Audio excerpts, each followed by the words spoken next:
Case number 22-5807, State of Tennessee et al. Versus Department of Education et al. Oral argument, 15 minutes for appellants, 15 minutes to be shared by appellees. Mr. Peters for the appellants. Good morning, Your Honors. May it please the Court. David Peters, Math, the United States of America. The District Court erred in several respects when it issued a preliminary injunction barring the Department of Education from implementing certain informational documents.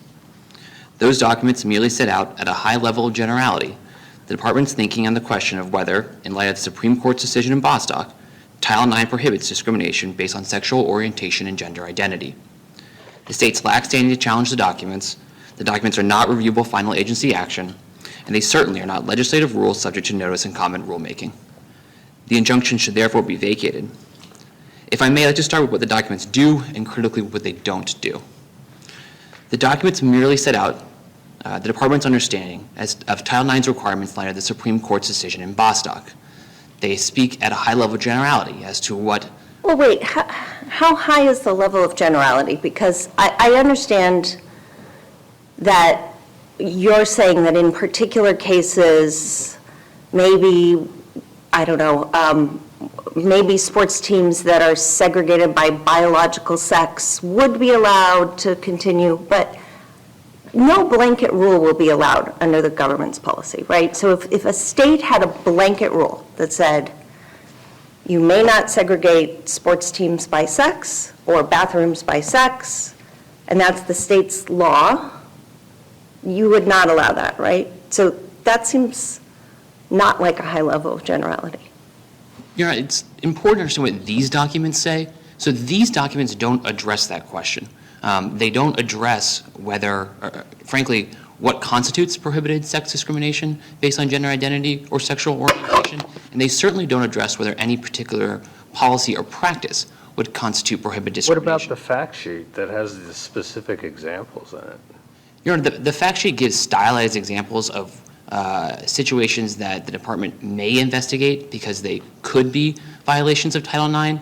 They do not... But they were just picked out of thin air? I mean, they're stylized. I mean, they seem fairly specific. I mean, why are they even there then? What's the point of the fact sheet at all? You know, these are informational documents. The fact sheet was issued to parents and students about, again, in light of Bostock, how the Department understands the prohibition on sex discrimination does encompass discrimination on the basis of sexual orientation and gender identity, but it just doesn't address what a particular policy or practice does in fact constitute prohibited discrimination. What does fully enforced language mean in the documents? You know, the language is quite clear that the Department would fully enforce Title IX. It's not enforcing these documents, and that's... But it is enforcing... I'm sorry. Go ahead. It is enforcing the administration's understanding of Title IX, though. Certainly, Your Honor. It's enforcing the administration's understanding of Title IX. And is this the administration's understanding of Title IX? It is part of the administration's understanding of Title IX. It is one aspect of it. But the state's understanding, in terms of standing, Your Honor, the state's theory is that these documents prohibit specific state laws. But they don't do that. These documents don't address any particular state law. And critically, Your Honor... So if this... Oh, go ahead. But in your notice of compliance, you say, we will not treat as binding these documents. Did you treat them as binding before Judge Ashley's injunction? Not at all, Your Honor, and that's... And you say you won't base your position on these documents. Is there any difference in what you would do basing them on the documents as opposed to not basing them on the documents? Your Honor, the documents themselves explain that they will guide the agency's enforcement of Title IX, but these documents are not what's being enforced, and that's... So, but why does that make a difference? So if you have regulations, which, as I understand you do, that say that states may have bathrooms segregated by sex and sports teams segregated by sex, and if you've put that out in a notice and comment regulation, in order to change position, right, under State Farm, wouldn't you have to do another notice and comment rulemaking? So if you have a rule out that says this is the administration's, this is the United States' interpretation, Department of Education's interpretation of Title IX, how can you enforce a contrary interpretation of Title IX without going through notice and comment? I'm kind of at a loss. Your Honor, the July 22 NPRM, I think, maybe what you're referring to. No, I'm referring to 34 CFR 106.33. A recipient may provide separate toilet, locker room, and shower facilities on the basis of That's sex. the existing reg that's been there since what, the 70s, 80s? Yes, Your Honor, these are the existing regulations. My Yeah. apologies, I misunderstood the question. These documents, again, these documents have been enjoined on a procedural ground, and these documents don't address regulated entities' existing obligations under existing regulations. They just don't speak to it. You can't look at these documents and say, is any particular policy or practice a violation of Title IX? Again, they don't speak to what constitutes prohibited sex discrimination or whether any particular policy or practice does. And again, just And one so more. does that mean that, for example, what is gender identity isn't really addressed? Your Honor, that doesn't address gender identity. It Okay, doesn't- well, I mean, you say that discrimination on account of that is forbidden. And, for example, maybe this is too merits-based, but to me, and help me if I'm wrong, gender identity can be expressed, let's say, by a declaration, or by manner of dress or presentation, or by chemical changes, or by surgery. There's a transition as a process. Are you saying the government has no position on when you become trans? Not reflected in these documents, Your Honor. These documents don't speak to it. And again, I just want to point one more thing. What the department has vowed to fully enforce is Title IX, Yeah. not these documents. Which But you means that have an existing interpretation of Title IX that exists in notice and comment regulations, yes? Your Honor, there are existing regulations Yeah, as to so- Title IX's obligations. So if you were now to proceed against a school district based on a contrary interpretation of Title IX, would you be allowed to do that? Saying, well, our regulations now, we have these regulations, our regulations, we have a different view, we haven't withdrawn the regulations. I mean, that's why I'm getting stuck. Your Honor, I just don't think that these documents address that. These documents, But your argument really is that they don't change the regulations. they couldn't, Your Honor. They're not So in like. other So words, that when you say- if you litigate, the other side, or whoever the other side is, can say, your position violates the regulations, right? Your Honor, if the Surely the answer to that's got to be yes. if an enforcement action was brought and So what- Whatever you're doing violates the regulations, that's a legitimate position. Your Honor, exactly, and these documents wouldn't So be. in other words, you aren't going to enforce, even though the documents say you will fully enforce this understanding of Title IX, what you're saying is, don't worry, we're not going to do that. We will not enforce an understanding of Title IX that is contrary to the existing interpretation of Title IX, which is sex discrimination based on biological sex is fine with respect to bathrooms and sports teams. Your Honor, if I may, I would direct the court to the July 22 NPRM, where the Department of Education has explained its understanding of how Title IX's prohibition on sex discrimination, and in light of Bostock and its treatment of gender identity and sexual orientation, how those interact with the existing obligations under Title IX and the current regulations.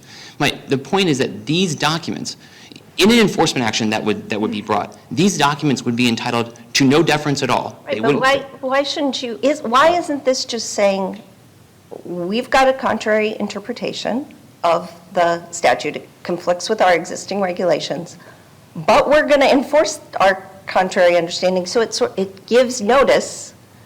I mean, why should the states not feel like, gosh, we have to do something here? Again, a few things. In terms of the standing analysis, right? Because these documents do not impose any obligations on the states, because they're not enforceable in any way, any harm that the states have suffered is not traceable to these documents. And But the document says that the schools have a responsibility to investigate and address sex discrimination, including sex harassment, blah, blah, blah.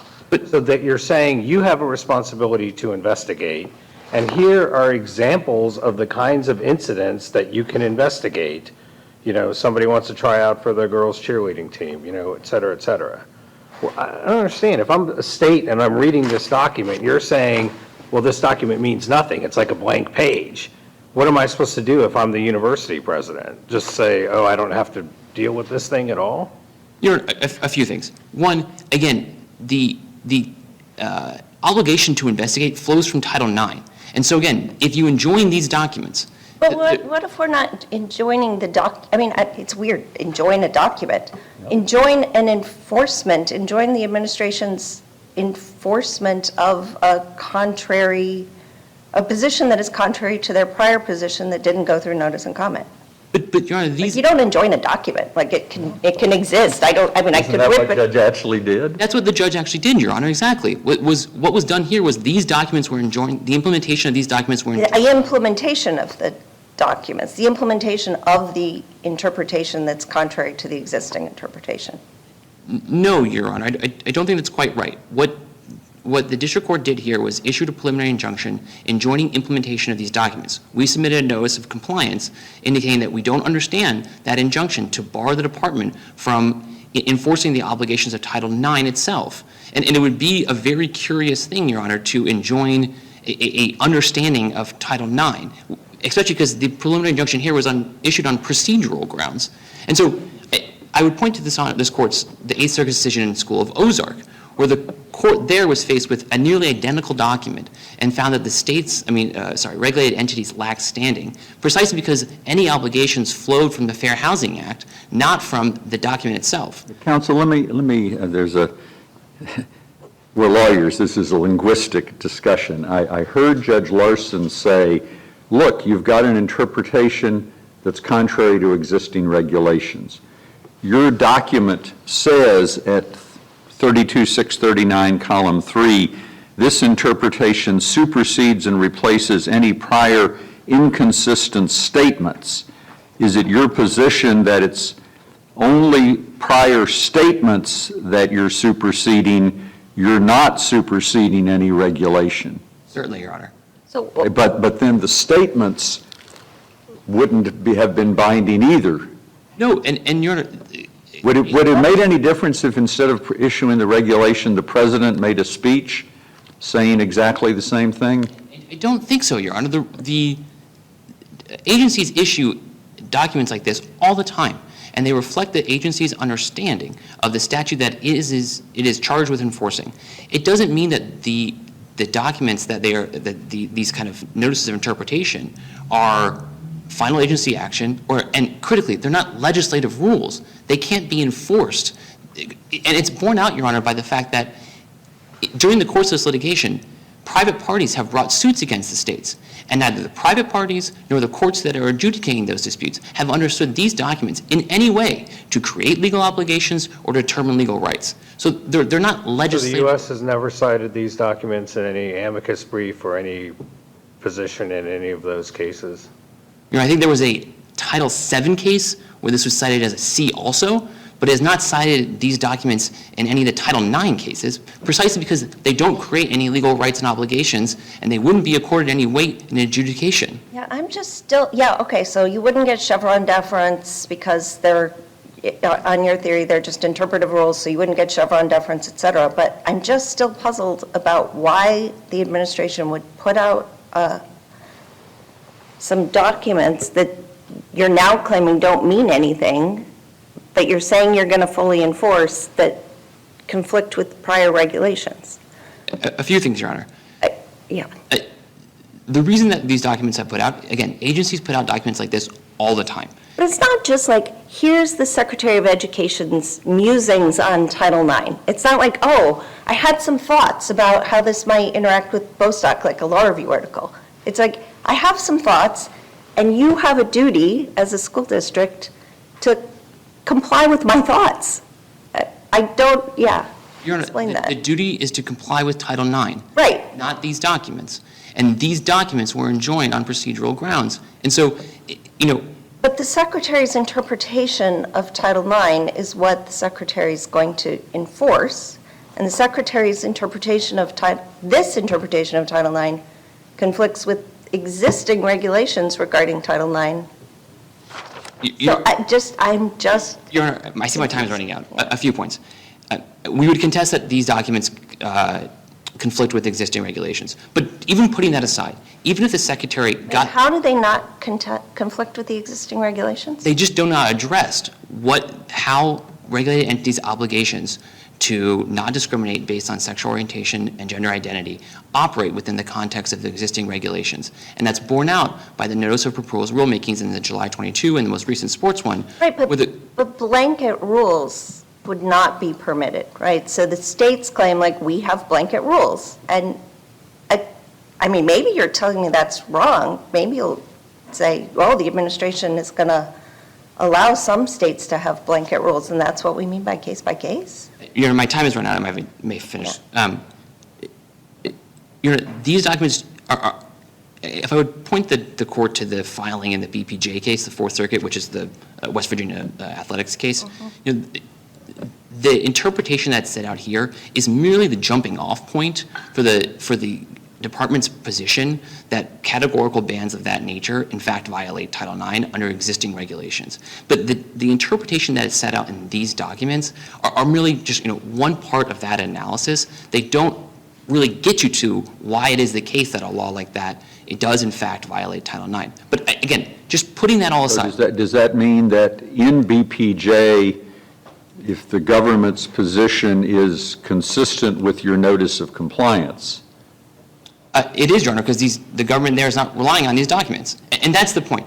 Even putting these, again, I'm sorry, I may finish, even putting so that Judge Ashley's decision makes you no worse off in BPJ? No, Your Honor. And again, so why are you fighting to pursue it if it makes you no worse off? Why are you trying to get rid of something that makes you no worse off? Your Honor, because there is value in the department having the ability to tell regulated entities what its understanding is, and that's especially the case in light of the uncertainty that was created after Bostock.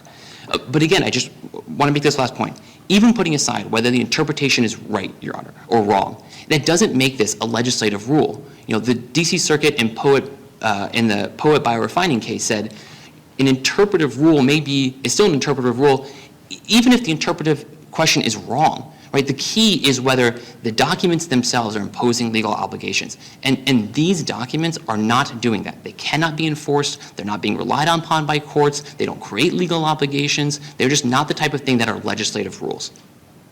I see my time is up. If there's any other questions, I'll... Questions? All right. Thank you.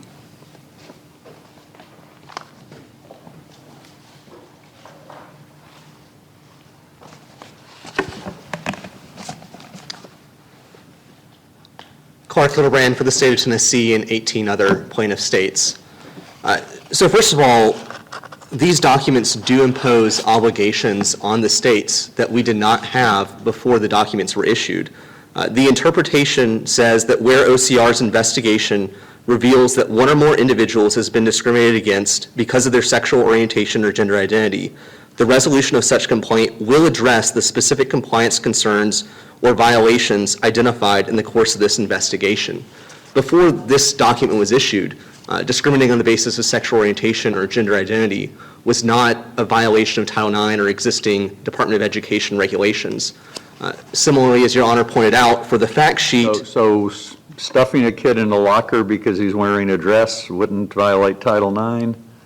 I mean, causing harm to a student because of the student's sex, that would be something that we consider there, but merely dressing up a certain way.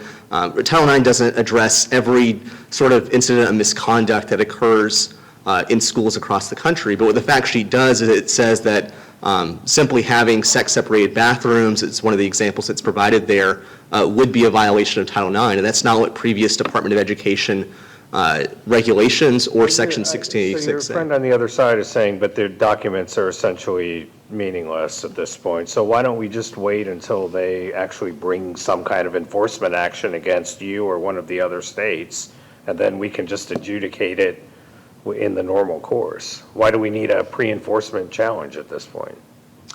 Pre-enforcement challenges are common in APA context to protect us from the significant billions of dollars loss of funds that would occur if we were forced to wait for the agencies to drop the hammer and bring enforcement action against us. But you're not paying penalties now. I mean, there's no expense now, is there? I mean, in some of the cases, you have ongoing penalties, you have penalties that kick in right away, you got to go to court, get it stopped, whatever it is. I don't see how that's true in this context. So two responses, Your Honor. First of all, there are compliance costs. If we were to comply with these documents, we'd have to change our policies, change the way that we structure our bathrooms, our athletics teams. And second of all... Well, he's saying you don't.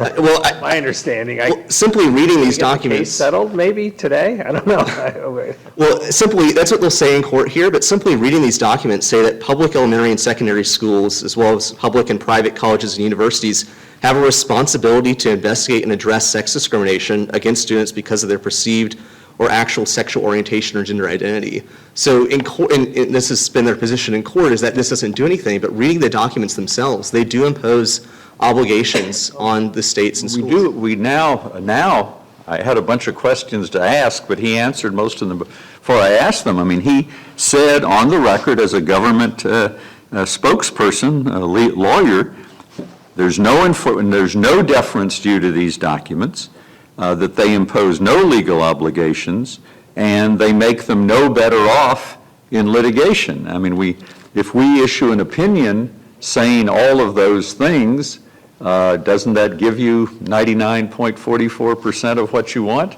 Well, I would say look at the government's actions outside of this case. They've cited this in Klug, as they said that an Indiana school... What, in Klug? Includes the Seventh Circuit case, where the government they filed a brief 5 days after oral argument at the district court, saying that a school exposed itself to Title IX liability if a teacher did not use preferred pronouns, and they specifically cited the interpretation. They've also opened an investigation of Granbury Independent School District in Texas, where the complaint was based on the interpretation fact sheet. They didn't tell us that this was going on. We had to bring that to the court's attention. So would your argument be that in the absence of this, they would have been barred from even beginning an investigation of whatever happened in Granbury?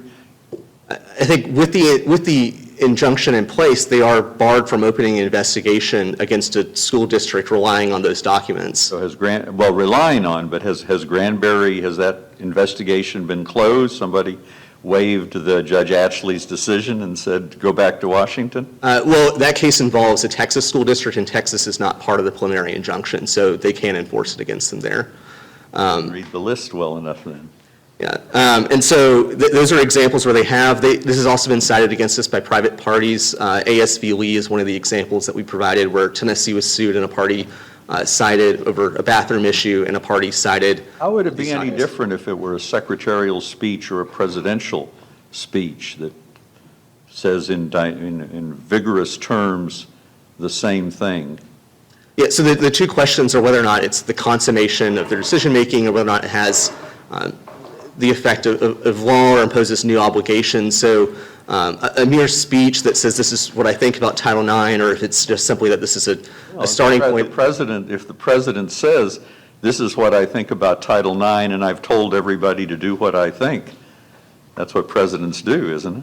Well, if the president got on the phone and called every school district and said, you have an obligation not to discriminate on the basis of sexual orientation or gender identity, that might be comparable to what they have done here. A speech can be a legislative rule?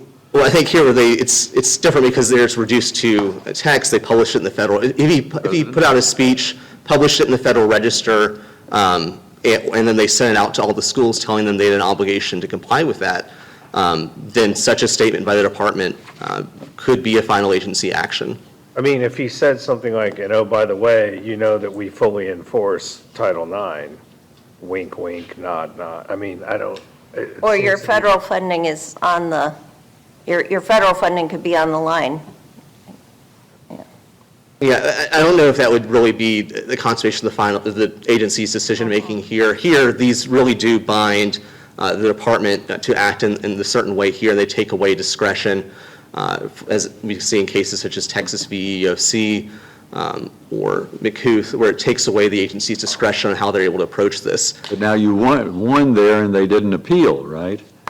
In Texas versus EEOC. So there are multiple Texas v. EEOC. This is I believe the 2015 Texas v. EEOC. I'm talking about the one where Judge Kaczmarek just struck it down and they didn't appeal the thing that was issued by the EEOC chair, right? Which that one was very vigorous in terms, well, I thought it was odd, and maybe you can help me. It's very vigorous in flatly saying that transgender women can use women's facilities, but it was also even more vigorous than your adversary here in saying this means nothing. I don't know if you were involved in litigating. I wondered, maybe you can tell me on rebuttal why they didn't appeal that. I would have my guesses as why they didn't appeal to the Fifth Circuit, but we weren't involved in litigating that case, so I couldn't say there, Your Honor. Can we go back to the question about, the presidential statement or whatever it might be?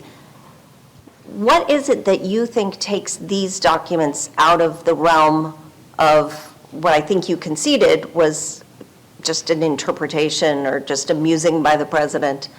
Is it the will enforce language? What is it that makes these documents cross the line from interpretive to legislative? So the two things, Your Honor, are first of all, is it takes away discretion from the agency and how they approach these in the future. They're saying that you have to treat discrimination on the basis of sexual orientation or gender identity as a violation of Title IX. It creates that new obligation that we didn't have beforehand. And then the second way that it's distinct from that scenario is that it conflicts with the previous, it's sent out to all of the schools and institutions and informs them that this is the new conflicting, we're setting aside all of our previous statements, this is what you have to follow now. So that makes it distinct from just a presidential speech. This is a consummation of final agency decision-making. But you agree, you just used the language supersedes previous statements, not supersedes previous regulations. I don't see how these documents can impose the obligations they purport to impose without conflicting with those regulations and with the text of Title IX itself, which Section 1686 expressly allows schools to provide separate living facilities for the different sexes. These clearly conflict with that. The examples in the fact sheet, for instance, say that we have to allow a student, a male student, to use a girl's restroom. This is essentially a 1682 action that was the authority to issue this, or can they just do it without any? What's the statutory kind of basis for the issuance of this thing? Or maybe they're saying it doesn't need one. It's just a musing of somebody at the Department of Education. I think this would be rulemaking under Section 1682, which is not precluded from bringing an APA action against. I see my time has expired, so unless there are... Can I ask you a couple procedural questions? Arizona, what is the status of Arizona? Are they not a party anymore? So Arizona is still a party. I believe that they would like to seek to remove themselves from the case. I don't represent Arizona in this case, so I can't speak for them, but that's my understanding that at some point they'd like to remove themselves from the case. Okay, but the briefs are not filed on behalf of Arizona? No, the briefs are not filed on behalf of Arizona, Your Honor. I don't know if you can address this or not. It seems to me that Ohio does not have the same kind of law that the other states do in terms of directly conflicting, arguably, with the guidance. Is that your understanding as well? We have not identified an Ohio law that arguably conflict, but Ohio would still have standing as an object of the regulation and with compliance costs that they would face. But you're correct, Your Honor, that we have not identified an existing Ohio law. I hear the compliance costs argument, and I certainly saw that in the Kentucky versus Yellen. It seems like there was evidence in those cases of compliance costs as opposed to just one or two paragraphs in a complaint. So I guess, is there any indication, or am I missing something on compliance costs? For compliance costs, we filed declarations for Tennessee, but we have not filed declarations for the other states, Your Honor. Okay, thank you. I have one final question, kind of like that. So the United States says, well, the states kind of claim that they have conflicting laws, but their laws don't really conflict. I think you say the laws arguably conflict. I'm wondering at the preliminary injunction stage, like what's the standard? Is it arguably conflict? Do we have to use an analogy, make sort of an eerie guess about what these state statutes mean? Like what's the standard at this PI stage? The standard is arguably conflict because that's what we would need in order to bring our claim against the agencies. But here it's even clearer for some of the statutes, such as the West Virginia statute, where the United States has taken the position that it violates Title IX because it's a blanket ban for women's sports. So even for some of the states, it's not hard to discern that the United States even thinks that there's a conflict between these documents and the state laws. Counsel, let me ask you this, and this is, I'm asking for help because I can't find the document. Somewhere in one of the documents, I thought the statement was made or the position was made that the forcefulness of will do in a legislative rule is that you really the agency has to follow it.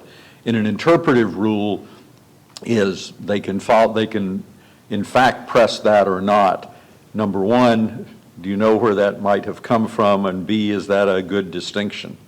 I think it's a good distinction that if it takes away discretion from the agency, and you can see in cases like this, McLuth are two examples of those, they have to follow and it takes away that discretion. But then is that circular, that if it takes away discretion, it's a legislative rule, but if it's only something that guides them, then it's only an interpretive rule?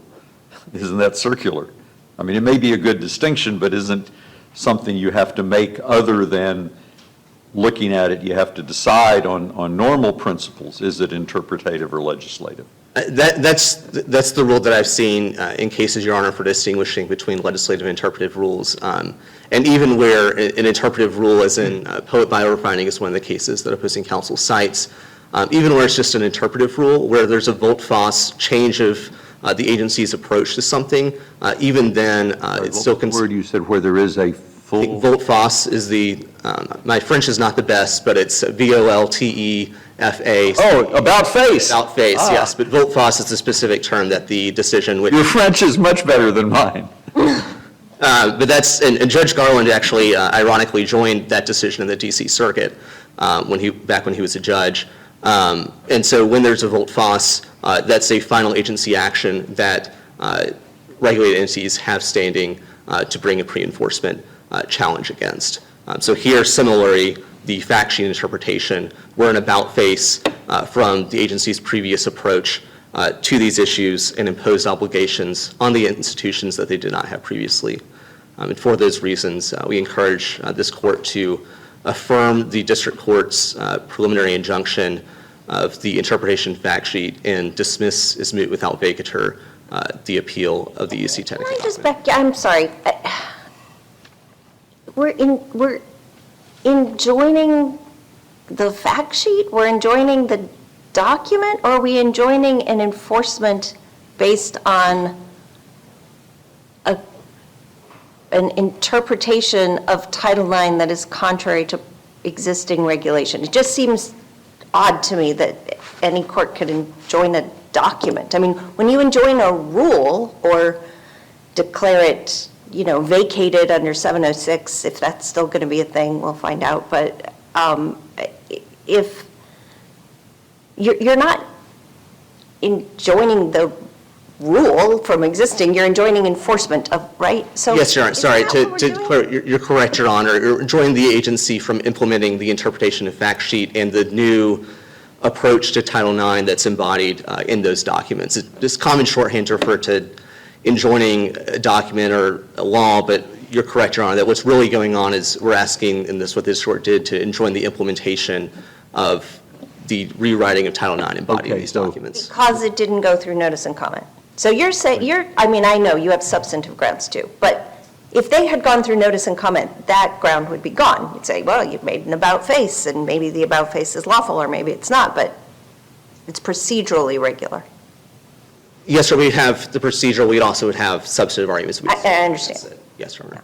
Just again, the linguistics here. Language at one point was used of enjoining the enforcement of this document. They say there's no enforcement. Other times you say enjoining the implementation of this document. If whatever you did, does that of its own force mean that they can't take a litigating position in some action in some other court that Judge Ashley has said, you've got to shut up and you can't take this position? So enjoining the implementation, so they wouldn't be able to rely on these, they wouldn't be able to cite. And they say they're not. They say that they're not going forward, and when I asked him, why are you worse off, he didn't give me a very good answer, which would mean that why are you better off with this injunction than without it? And I think we're better off because we've seen that with the 2022 notice of proposed rulemaking, for example, they try to make that consistent with the agency's interpretation. So what this would do is prevent the agency from. Well, but the notice of rulemaking will end up with whatever rule it ends up after all the comments, right? I mean, whether it refers back to this or not, it's not going to make any difference, is it? Well, it requires the agency to approach these, and McLuth is an example, to approach these with an open mind instead of already having made the decision that they had, this is now what Title IX means. And so we're better off in that the agency would really have So to. if you lose, either by us or in some other means, that's going to affect whether a future rulemaking is legal or not? So here the agency's already consummated its decision-making process that this is what Title IX means. They don't contest that here. So we're better off in that this would stop the agency from continuing on feeling that they are bound to follow this new rewriting of Title IX. So that's a way in which Bound to follow, but they could follow it because they wanted to, because the lawyers in Idaho decide that's the government's position? I mean, that argument would apply to any sort of, even if they'd gone through notice and comment rulemaking, if the agency were to say, and that's what the 2022 proposed rulemaking says, is simply that it's trying to clarify what Title IX already requires. So even if we were to bring a challenge to that point, the agencies, if the rule were that if it's merely clarifying. Does the new NOPR say we're only clarifying? They use the word clarifying throughout. They use it, but I thought he would concede that it doesn't, that the new reg, if enacted in its current form, would impose new legal obligations. I mean, it imposes obligations. It imposes obligations on us. I think that they've already imposed many of those obligations on us through the fact sheet and the interpretation. But in cases where they don't have an open mind, where they're going through the subsequent notice of proposed rulemaking, we're still allowed to challenge the initial. I don't know how enjoining these documents is going to open their mind. I mean, I don't like. If the secretary, now I'm back to if the Secretary of Education made a speech or wrote a law review article, musings on Title IX. Here's what I think it means after Title IX, and it's just published it in a law review.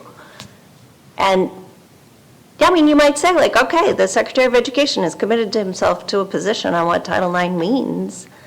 And then when he goes through the notice of proposed rulemaking, people are going to write in and say, no, that's not what it means. It means something else. And we couldn't enjoin him from writing a law review article.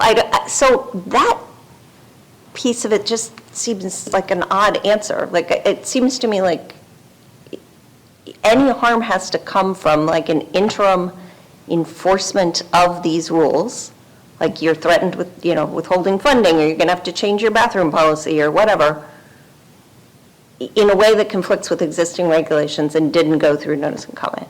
So these are not mere musings. They say that we now have, and they inform us, they send them out to every school, that we have an obligation not to discriminate based on sexual orientation and gender identity. And they provide those examples there. So these are not mere musings. These aren't preliminary thoughts. They don't, in the filings in this case, they'll say this is just merely what the agency thinks. But in these documents themselves, they're not saying this is just merely what the secretary thinks this might mean. So you have to enforce Title IX this way, starting now.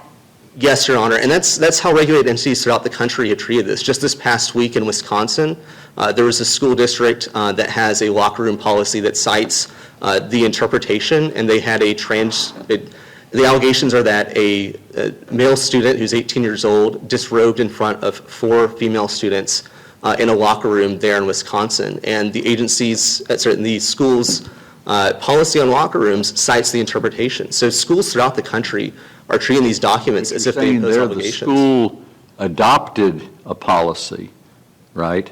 Am I hearing the situation correctly?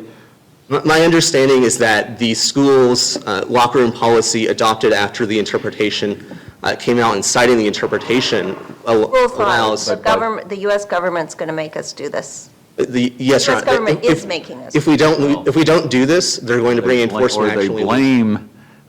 They blame the government for what they want to do anyway, which is a common thing for entities to do.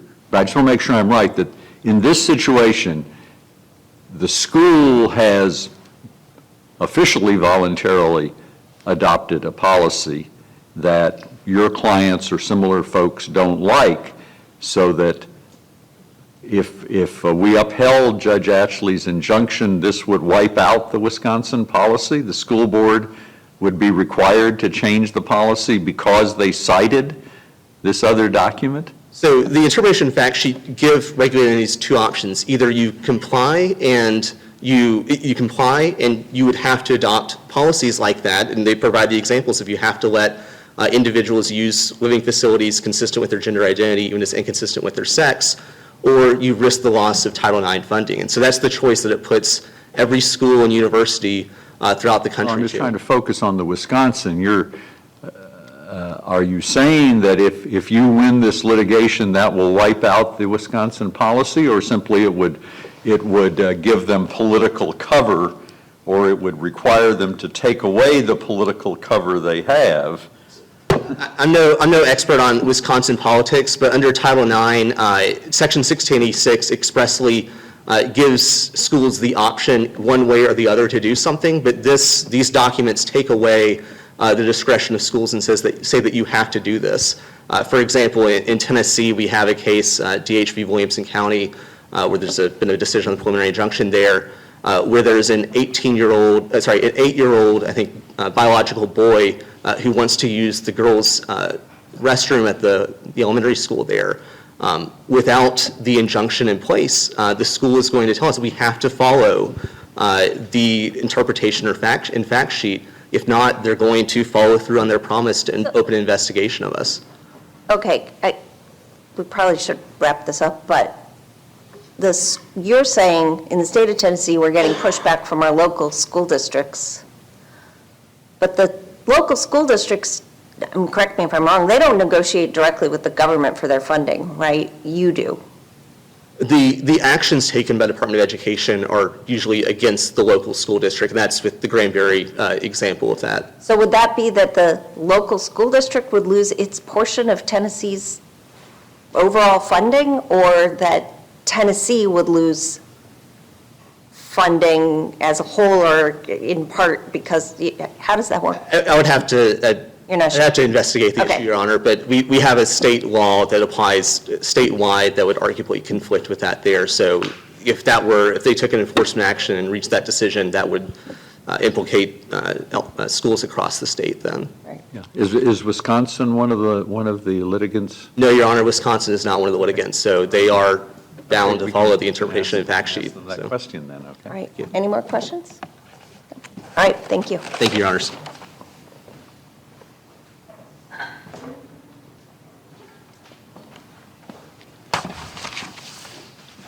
Good morning, and may it please the court. Matthew Bowman for the intervener appellees, including AF, who's a female high school athlete in Arkansas, which is protected by this injunction. And I'd like to talk about some of the questions that the court was just asking about what the injunction does and why it's effective. Can I ask you a Yes. question before I forget? School of Ozark, you all represent them, I think, and have filed a cert petition. Indeed. Is that case, what is the impact on our case? I guess the argument there being we're just following, if you're just following the statute, there's a traceability problem. Are you asking for us to do something inconsistent with that case, or are the cases distinguishable? I'm asking the court to just follow the law of this circuit, and in this circuit under Azar and Parsons and Detroit Edison, when an agency issues a document that does three things together, it creates a new standard, it says it's going to be fully enforced, and it gives examples about how the regulated entities must comply, then that's a legislative rule. Whatever the Eighth Circuit said about what the Department of Housing and Urban Development said on this issue, the ultimate issue there, I think, involved whether there was a religious exemption that's not relevant here, and then there was this sort of overlapping question of whether you have a right, whether you have an Article III injury if your notice and comment rights were denied under the APA. Now, this court has said in Dismiss Charities that you do. So whatever the Eighth Circuit thinks about that, the binding precedent of this circuit is under Azar, under Dismiss Charities, that legislative rules, even if the agency labels them not legislative rules, they are to be treated by the substance of what they do. And it's the combination of those factors, I think that you pointed out earlier, Judge Nalbandian, that can't be taken in isolation. But when a regulated entity gets a document that says, here's a new legal standard, and they even admit that it's really new, no discrimination on the basis of gender identity and sexual orientation. We're going to fully enforce it against you. Here's a list of examples: bathrooms, sports teams. Let one sex try out for the other. Let one have entry to the other. That's binding. It creates new law. It's not merely a statement, and that's why it's not an interpretive rule. But as to my yes. Let me get this right, just so I got it. You started out saying there are three things, and then the last minute or two, it only sounded like two things. Can you give me the three things again that made it a legislative rule? Yes, it create. So it's issuing a binding standard. Here's what it's like the rule itself, or the law that You and binding, is that two things or one out of your three? I think it's two. Okay. So there's You a legal and binding, standard. okay. There's a legal standard. Here's how must I behave? Okay. How must I behave? You can't allow discrimination on the basis of gender identity or sexual orientation. And then, do I have to follow it? Yes, we'll fully enforce it against you. That's what fully enforced means. It can't mean anything else. And the third one is, well, do we know what that means in specific?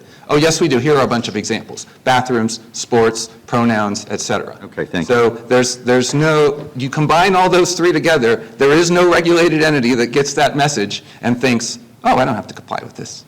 There's a boilerplate at the end, and courts have dismissed boilerplate, the D.C. Circuit in Appalachian Power, so this court's precedent says that. But my client has a right, and this is important.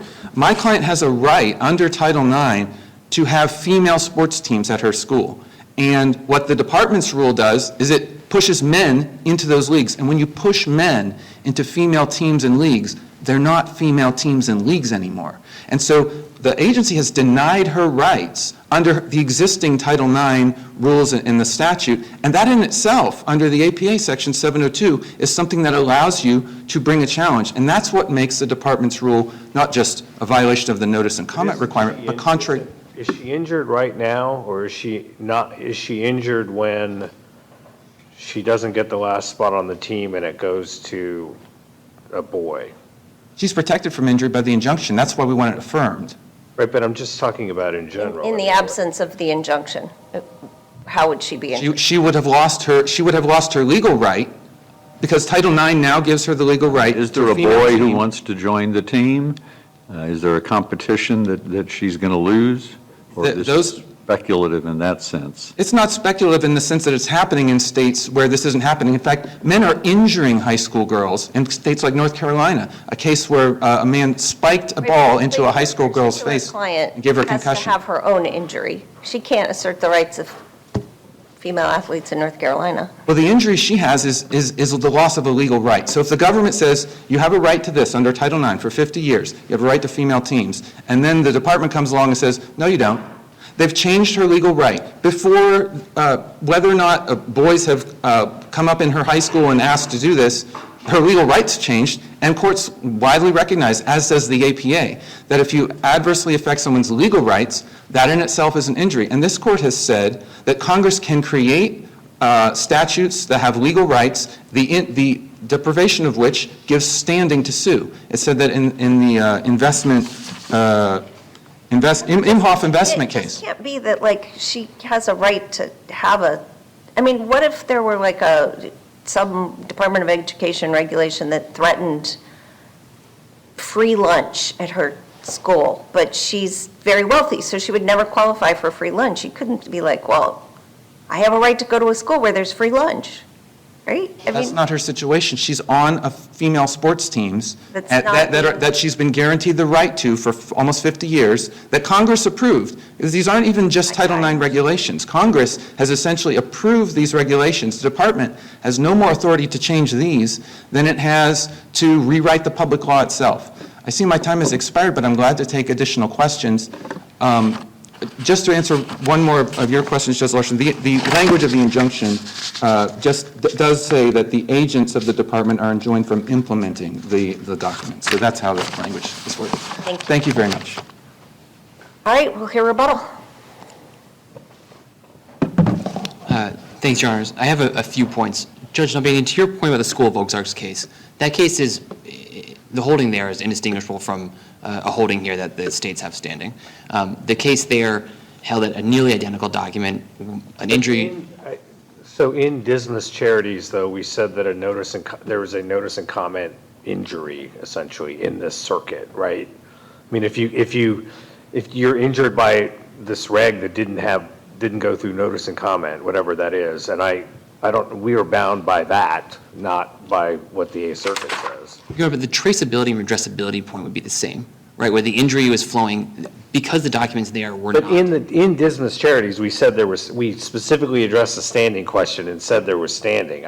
Doesn't that take care of the question here? I don't think so, Your Honor. Only in that the key is that what's being enforced is the statute itself, and so addressability and traceability is any injury is caused by the statute and is not traceable to an injunction that would Is bar that true in every agency case?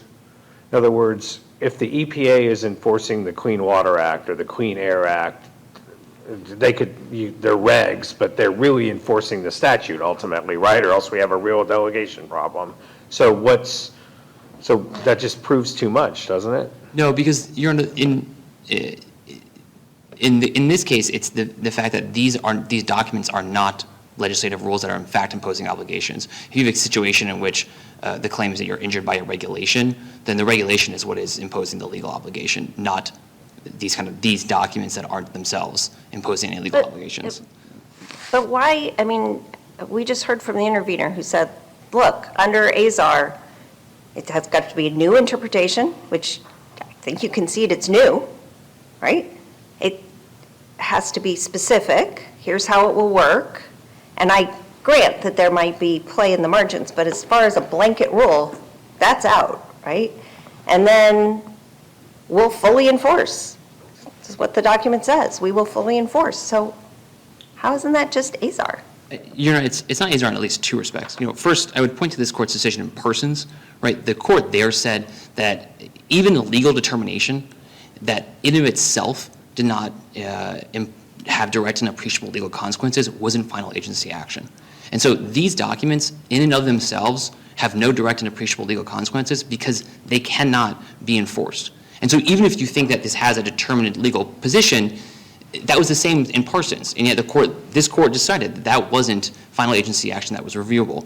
This is also quite different than AZAR. In AZAR, you had the agency actually relying on these documents to determine a party's legal obligations and liability.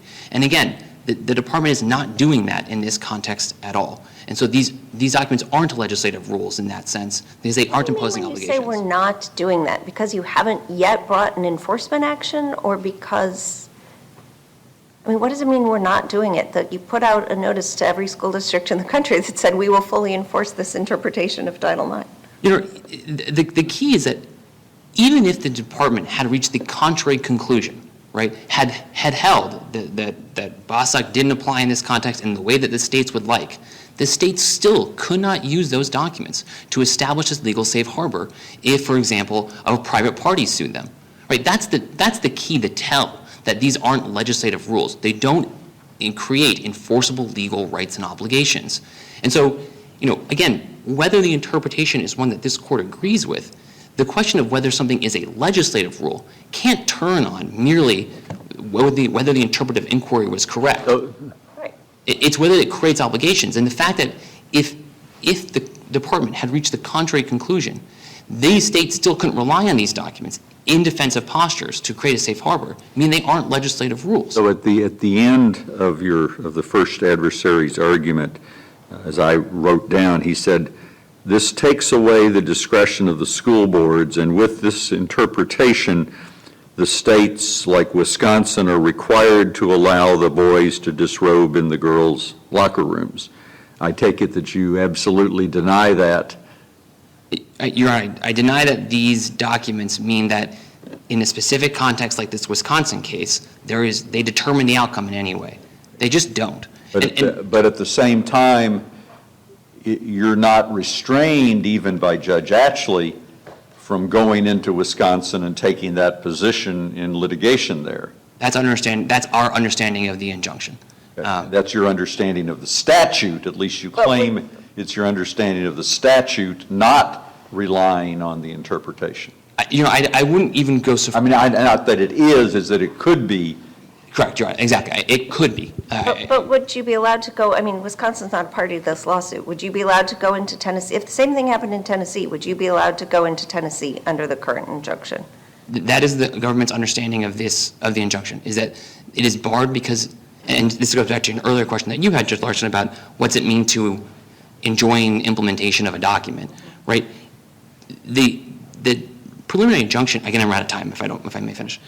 The preliminary injunction here was based on a procedural defect, or a procedural defect. And so the document is enjoined for that reason. If it were the case that the court had ruled on the substantive provisions, which it hasn't, but if it was the case, then there would be a question about whether it could adopt this understanding of Title IX. But that wasn't the ground for the injunction. And so... Right, but if you wanted to go into court in Tennessee and say, our understanding of Title IX is that bathrooms and locker rooms may not be segregated on the basis of biological sex alone. That is not permitted, which I think is what these rules say. And then you went in and you tried to go after a school district in Tennessee. You have a regulation that says, well, that's fine. So I don't understand, like, what you're saying is I'd like the permission to act contrary to my regulations? No, not at all, Your Honor. Again, the West Virginia case is an example of this, right? In the West Virginia case, the BPJ case, the department filed an amicus brief there explaining why the department believes that a categorical ban like the West Virginia law is a violation of Title IX, including under the existing regulations that exist. Now, again, the court might disagree with that. And that's because they say on the basis of sex, which you've changed the interpretation of. So the existing regulations say you can have separate toilet, locker room, and shower facilities on the basis of sex. And since on the basis of sex you have a different understanding of it, is why you think that's authorized by this regulation? No, and I would direct Your Honor, that inquiry is part of that the statute prohibits discrimination on the basis of sex. And in light of Bostock, the department understands that includes discrimination on the basis of sexual orientation and gender identity. Got it. Right? The department in the Fourth Circuit case then went on to explain, even in light of the existing regulations, which provide as they are, the department still understood that categorical bans to be a violation of Title IX because they weren't sufficiently well drawn to the classification there wasn't sufficiently well drawn to protect against the broader anti-discrimination principle that Title IX embodies. Yeah, now we're kind of getting to the merits, but yeah, I understand. And just one more point, Your Honor. No one thinks that's a legislative rule, right? There, in the amicus brief, the department has set out its understanding in a clear way. It has said that it believes that the West Virginia law is a violation of Title IX. But again, no one thinks that's a legislative rule, even though this department has taken a definitive position. Going back to the Tennessee example, and when I raised Wisconsin, I didn't mean to distinguish in that sense. In the Tennessee example, your position would be that if you decided that the right interpretation of the statute was to permit what was going on in Wisconsin, you would just say, we don't cite the interpretation, we never heard of the interpretation, this is our legal position based on the statute, and Judge Atchley's injunction would have no application. Is that correct? Precisely, Your Honor. Yeah. Because, and So you actually Because don't, otherwise you'd be, this injunction would be barring you from what you could say in court. of course, and it's. be a little it would odd. be so you're not actually, you think Judge Atchley's injunction didn't do anything? It didn't enjoin you from doing anything? No, it did. It enjoyed from relying on these documents. I mean. Citing, I mean, your citing- compliance says we won't cite it, we won't base anything on it, we won't talk about it, it doesn't exist. Now, here's our legal position. But you're right in a sense, Your Honor, in that we don't understand these documents to establish legal rights and obligations. And so to the extent that the injunction doesn't, so you're right. I get it, it's a big And circle. it takes you back as to why are you fighting so hard on your side and why are the other folks fighting so hard on their side? And Your Honor, to answer that question, again, the department and other agencies routinely issue documents like this. And there's an institutional interest here, Your Honor. It can be the case that the states disagree with the interpretation of the document, right? That's well established. It can't be that just because an entity disagrees, right, with a document, it means that it's necessarily a legislative rule. Right? It doesn't mean that establishes legal obligations and rights. Right, but it also can't be that anything that interprets a statute is an interpretive rule. As Judge Nalbandian said, in Chevron itself, like a stationary source was an interpretation of the Clean Air Act, right? So, that was a legislative rule. I would point to this court, to Parsons again, right? Yeah. Just because you've taken a legal determination, and also the D.C. Circuit's decision in Poet biorefining is another good example of this, where there the court determined that a interpretation of a provision that had a very specific, this is how you do things if you're a regulated entity, that was final agency action, but not a legislative rule, because it still merely reflected the interpretation of the statute. Okay. More questions? We would ask that the injunction be vacated. Thank you. Thank you both for your arguments. They were helpful and enlightening, and the clerk may adjourn court.